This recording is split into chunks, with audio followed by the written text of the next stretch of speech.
Previously on Film Noir.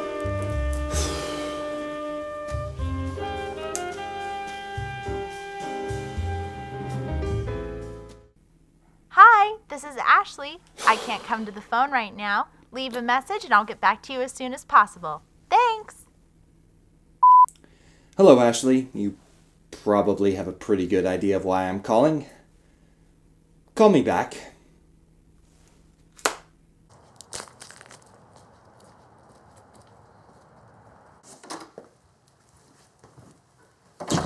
You know, you are a very tricky person to get in touch with. Like you said, I knew why you were calling. Anyone sane would want to stay far away from this. You are certainly not wrong.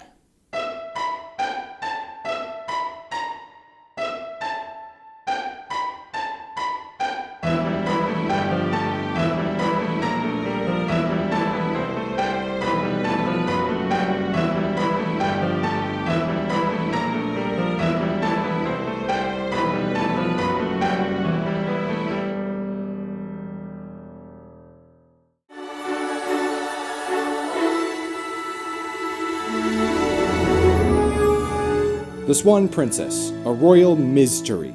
A basic title just wasn't enough. They had to throw in the Z.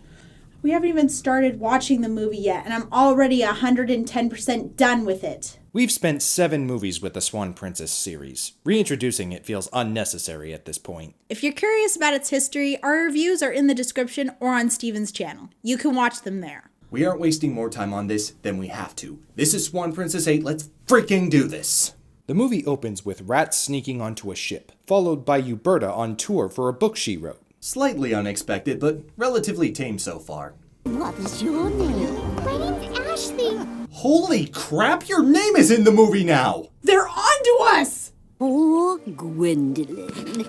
My mom says you made this book up and that you loved Antonio for realsies. Whoa, whoa, whoa. Why isn't the critic character named Ashley? They can't even roast me properly. And look at that cover. Uberta holding a book within a picture of her holding the book? Without knowing anything about the story, that just says, this is a book about my book. And who in their right mind would want to read that? The ship makes port, the rats follow Queen Uberta into her castle, cue the title screen, and then... More like a mountain lion! It was bound to happen the way you clutched that book day and night. These scratches aren't really consistent with Mother's nails. And I didn't see any fibers under her nails either. Let's leave forensics to a professional, shall we? Yeah, like me. Hey. I can't believe I'm looking for an animal that claws things. I can't believe that movies and television are so lazy that they just write "I can't believe" to set up a situation. Oh, possum. Still too small. Ugh. Rats? These tracks were made by friendly, fluffy little mice who smell of cinnamon. Nice try. I'm serious. They'd give you the shirt off their back, if they had one. What is this script? The movie then tries to feel bigger with an epic sweeping shot of Borromeo, where Lucas and Elise have planted flowers in the castle garden. I'm going to get my easel and paint a selfie of me and Jasper with these flowers. Despite cheap animation, Number 9's fur looks nice. They have 6 people in that department, so I guess it better.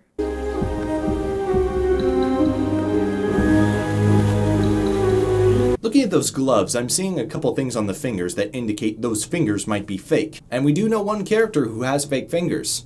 Antonio. You actually did some real detective work for once.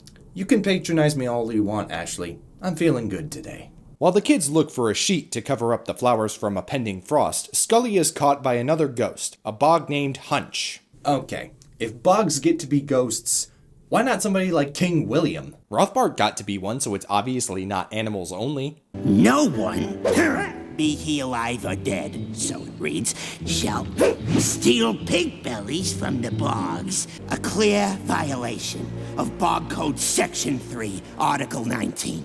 You don't even know the proper word for humans, and yet you wrote a legal manual? That's clever. Remember that time I let you flatter me and you worked yourself free? Ha ha! Here we go again. Why I always forget about glass. Elise, Lucas, beware the man in black. Rogers is drawing up submarine blueprints when the film's next Z marks are made.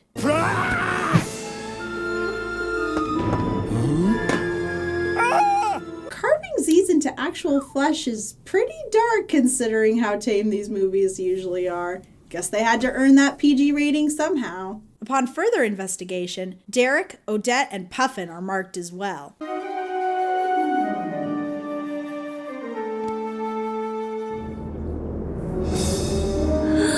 So far, the sense of danger is light, but palpable. Scully is taken to Bog Island to be imprisoned behind glass for his crimes. The penalty for stealing pink bellies, if the guilty party be a ghost, shall be...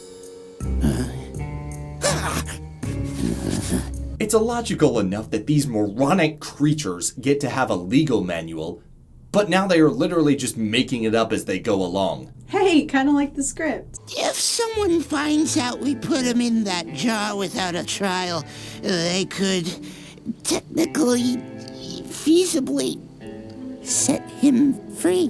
What are you even talking about? Who is someone? Why would they matter when you wrote this code? How can you make stuff up and have pre-written rules that shoot you in the foot? Why even write that rule in the first place? But most importantly, why are you making me waste precious brain power even thinking about this? What is it leading up to?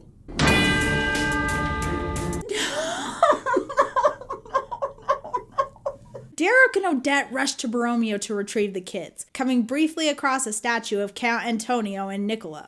It's slated for destruction, but until then, I must attend to more pressing matters. Well, that lasts an entire minute and a half before we're right back to the trial. My dear diabolical Mr. Scully. Nobody says words like this. Is this meant to be funny? Previous visit, did you come as a ghost? Objection! Your Honor, these questions about ghosts are immaterial.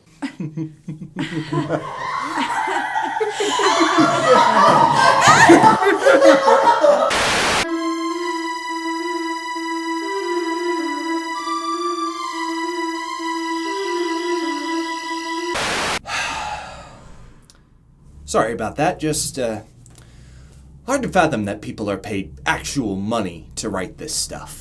Scully fires his defense attorney and decides to represent himself. He wastes a little bit of time. Will you state your name for the record, sir? Nums. And that is your full name? Wumsy, okay? Wumsy. It's Numsy Wumsy.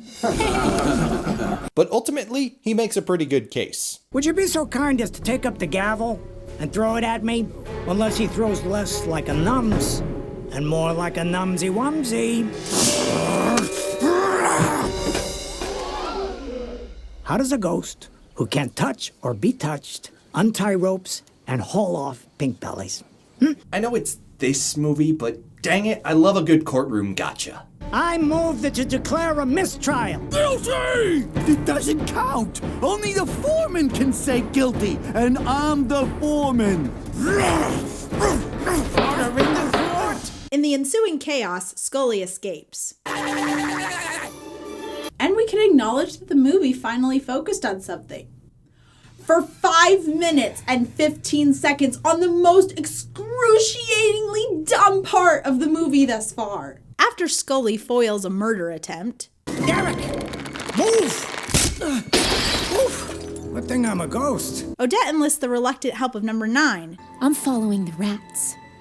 Ugh. Why couldn't it follow the butterflies? Even if I wanted to, the king would never allow it. And here's how you do it. Jasper! The imprisoned Niccolo asks to speak with Derek, and Scully gets chased by Hunch yet again. Get Rogers, he'll know what to do. Come again? Oh, and tell him to bring the thing I gave him. I am so lost. We need help tracking a ghost. Yes! This pleases you? It makes me insane with joy! Good for you, man. Meanwhile, we get to be insane with insanity. Rogers has a ghost rope, hello, what? And as usual, plenty of technology that shouldn't exist yet.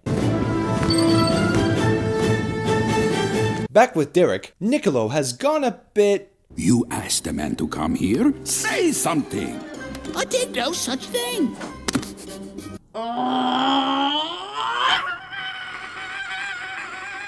You had some information about the man in black. Antonio's back. Guess you called it this time, boss. I feel no joy from that. You think Antonio survived a hurricane in a rowboat? What hurricane? The characters might not know this, but Antonio clearly made it to Bog Island. But wait, he didn't show up there in this one, so he might be dead. But not from a hurricane. It's all in the name. It's all in the name. Does that actually mean something, or are they just trying to make Niccolo sound mysterious? If I were you, I would listen to me. I would do as I say and do as I do. Just take your bow and throw in the towel. I'm big, you're small. The harder they fall. You fool! Half-wit. Just leave. Just quit. Even I would too, if I were you. That was a little weird, but it also was kind of catchy and rhythmic. I'm gonna give this one a pass. Back to the ghost hunt, Rogers has made tracking bracelets, and he makes them ghost compatible by putting them in a jar with the rope.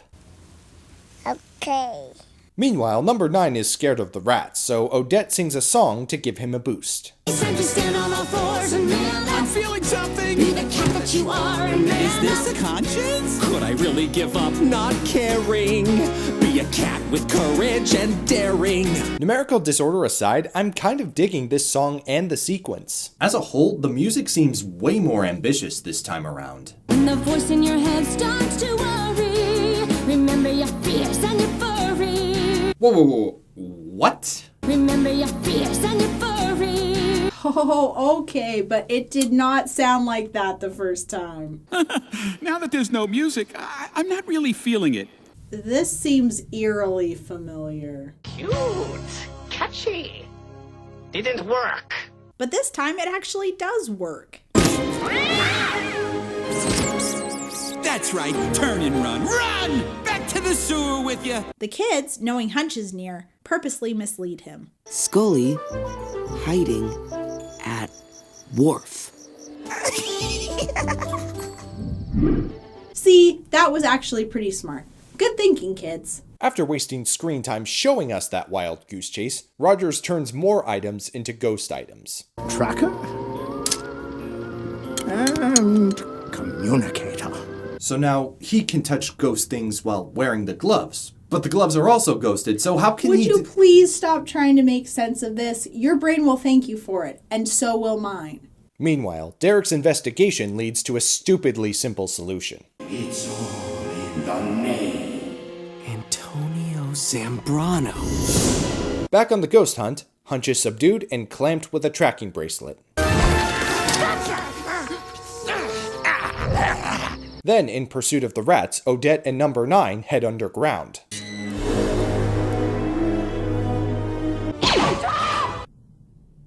What? Akbar had his time in the meme spotlight. If you've harmed her, Antonio. Where's Prince Derek? I'm down here! Get these crates open! He's getting away! Derek is now Superman, or this trap totally sucks. Either way, why? Scully is nabbed again, so the junior Ghostbusters make a plan to trap Hunch in a jar. Oh, I can appear to Hunch as the ghost of my alter ego, Greensing. Bugs worship Greensing, and if Greensing tells them to let Scully go, they'll do it. From now on, we no longer worship green things. We saute them! I've passed to the great beyond. It'll wear off in time. And if it doesn't, you've had a wonderful life. At first, this was kind of shocking because a main character just died on screen, without violence, granted. But the plan fails, so... It was all completely meaningless. Derek and Odette regroup back at Niccolo's cell. If you know how he thinks, you'll tell us his next move. The children. Have you seen the children? I thought they were with you. We thought they were with you. Great work, everybody. Following the rats leads them back to Niccolo's cell, which now has a giant hole in its wall where an etching of Uberta used to be. This legitimately just got a little more interesting. The children have been placed in a weighted trap. If one of us tries to step out, the scale tips and the other one will fall. I can see that. Do you trust me? Trusting Derek is usually not a very good idea. 3!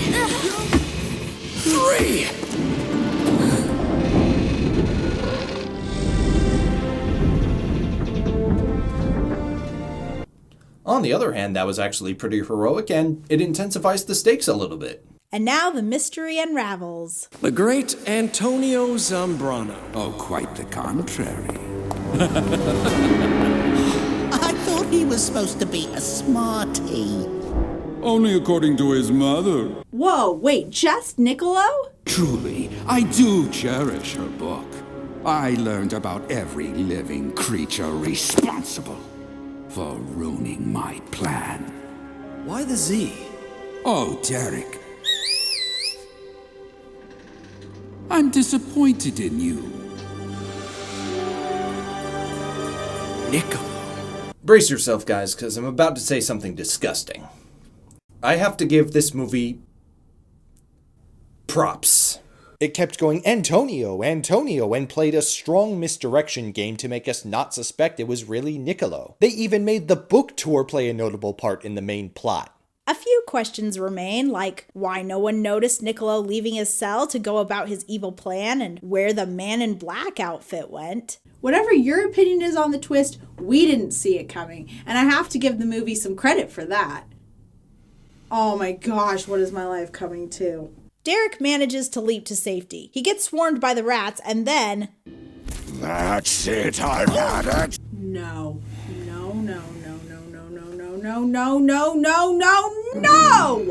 Scully cuts a deal with Hunch. If you let me go, I promise I'll come back.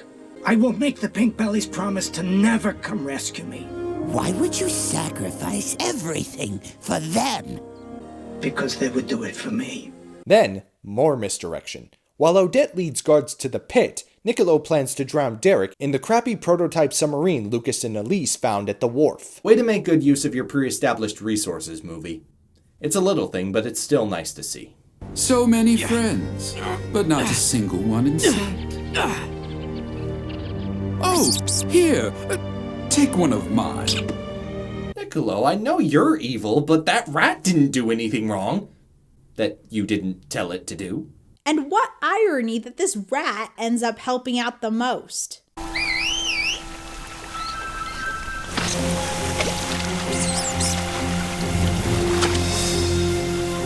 But as time draws on, Derek loses oxygen and passes out. Take a breath, Derek. You can do this. Far longer than forever. I'll hold you in my heart. The stakes feel present and the sadness feels palpable, but plucking on our nostalgia heartstring is not going to save this movie. Oh, my friends. Derek. And did we mention the rat? No! Just casually changing sides out of nowhere. Can I at least go say goodbye? You're not going anywhere. Friends? Friends. Niccolo is imprisoned with the machine he was using earlier, and his careless betrayal of the one rat costs him his alliance with the others. What are you waiting for? What? No, come back! Hey, no! Come back! Get me down! Let's just theorize for a moment that they did forgive him. Physically speaking, how would they even be able to help him in that situation? The movie ends with Uberta making a very bold assumption. My book was responsible for bringing down Niccolo too? Well, you know what this means, don't you? Don't you dare say what I think you're about to say. It's time for a sequel, baby! You! Freaking! Now they're just trolling us! So that that was Swan Princess, a royal mystery. After number 7, we thought that these films were leveling out on how bad they could get. That line of thinking was completely incorrect. First, let's recognize its strengths. The mystery aspect was well executed. Everything drew attention to the Z and pointed the finger at Antonio. Meanwhile, Niccolo hid in plain sight under the veil of insanity, going to the extreme of a musical number just to make sure that we wrote him off. We expected mundane predictability, and as a result, we got played for fools. And at the end of the day, it's mostly unfortunate because it feels like there was a good mystery movie in here somewhere. It's just surrounded by mountains of stupidity. And I swear, if the filmmaker's intention was to numb our brains so much that the pure shock value of the reveal would be heightened, clearly they are evil geniuses of some kind. Except those geniuses made the rest of this film too. Swan Princess 8 has a scrambled sense of focus. It constantly jumped between events, and so much of the movie was dedicated to a subplot, which went on way too long, slowed progression of the main story, and was full of stupid jokes. The musical numbers, while catchier and more ambitious than most of the recent movies, felt mostly unnecessary. Derek and Odette are more involved, which is better? But Scully is basically the main character, and the plot mechanic of ghost magic came with some major logic issues. Or, put it another way, the magic in this movie didn't make jack sense. Thank you, thank you, thank you. Everyone loves a callback. I think I'd rank Royal Mystery between Swan Princess 3 and 4. That's a loose compliment since I don't consider this a quality franchise. However, it was easier to give this movie props for its strengths, and a few smaller moments in the film were decent too. Technically speaking, it is better than most of the newer sequels, even though that very first viewing was absolute insanity. And the insanity isn't over yet, because we've got a pile of plot holes to cover. After Scully made his case in court, why didn't Hunch leave him alone? When it comes down to it, the Boggs just wanted Scully punished for his role in helping his friends escape. The trial was just a formality. How was Rogers able to wear the ghost gloves? The ghost rope turned real-world objects into ghost objects, so unless they only ghosted the outside of the gloves, which I highly doubt, Rogers shouldn't be able to interact with them at all. It would have made more sense to make gloves out of glass. Sure, it's a terrible idea, but the ghost versus glass rule was at least established. Why didn't the rat also pass out from low oxygen? The rat is smaller, so it probably required less oxygen than Derek did to stay conscious. Why does this movie even exist? That's not a plot hole. Well, it's still worth asking. To finally being caught up with this franchise. Until the 9th movie comes out. As fun as I find these reviews, I never expected to dedicate this much of my adult life to the Swan Princess franchise. Oh, you think I did? You know, Brett and I reviewed The Sandlot not too long ago. I think it's definitely time you and I watched a movie that we actually enjoy watching. Don't suppose you have anything in mind?